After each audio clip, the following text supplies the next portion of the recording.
നമ്മുടെ ഈമാനിന് ഒരു കോട്ടം വരാതെ അചഞ്ചലമായ ഈമാനിലൂടെ ജീവിക്കാൻ ഇന്ന് നമ്മുടെ ചെറുപ്പക്കാരെല്ലാം വൈവേശു പോകുന്ന കാലഘട്ടത്തിലാണ്.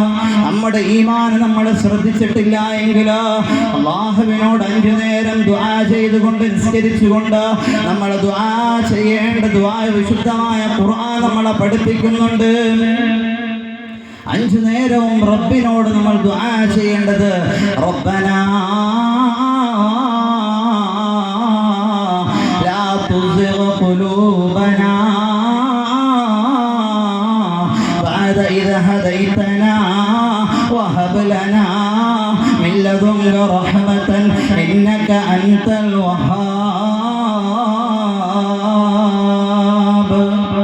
എപ്പോഴും നമ്മൾ നിസ്കാരം കഴിഞ്ഞാൽ നിന്റെ നെഞ്ചത്ത് കൈവച്ചുകൊണ്ട് ഈ ദുആഇന്റെ പ്രിയപ്പെട്ടവരെ നമ്മൾ ദുആ ചെയ്യേണ്ടതുണ്ട്. അതല്ല എങ്കിൽ നമ്മുടെ ഈമാൻ മറ്റൊരുത്തന്റെ മുമ്പ് കൊണ്ടുപോയി പടയം വെക്കേണ്ടി വരും. എൻ്റെ ചെറുപ്പക്കാരാ, നമ്മളെ ഈമാനെ കളഞ്ഞു കുളിക്കാനുള്ളതല്ല. ബാപ്പയും ബാപ്പാന്റെ ബാപ്പയും വിശ്വസിച്ചു പോന്നിരുന്ന ഒരു ഇസ്ലാമിന്റെ ചൈതന്യം ഉണ്ടായിരുന്നു എൻ്റെ പ്രിയപ്പെട്ടവരെ. അതെല്ലാം ശിർക്കാണെന്ന് പറഞ്ഞുകൊണ്ട് ഇസ്ലാമിന്റെ ചിഹ്നത്തെ വഹിച്ചു മാറ്റാൻ വരുന്നവരായ ഇസ്ലാമിന്റെ എതിരിൽ പ്രവർത്തിക്കുന്ന ചെറുപ്പക്കാരുടെ കാലഘട്ടത്തിലാണ് എൻ്റെ പ്രിയപ്പെട്ടവരെ നമ്മൾ ജീവിച്ചു കൊണ്ടിരിക്കുന്നത്.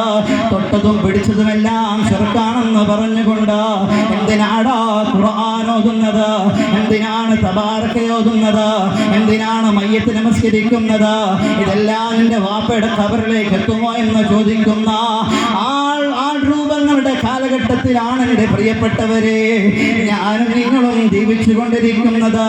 അതുകൊണ്ട് എൻ്റെ പ്രിയപ്പെട്ട ചെറുപ്പക്കാരാ, ഗൗരവത്തോടുകൂടെ ഞാൻ പറയുകയാ, ഈ ദുആ 5 നേരവും നമ്മൾ ദുആ ചെയ്യണേ.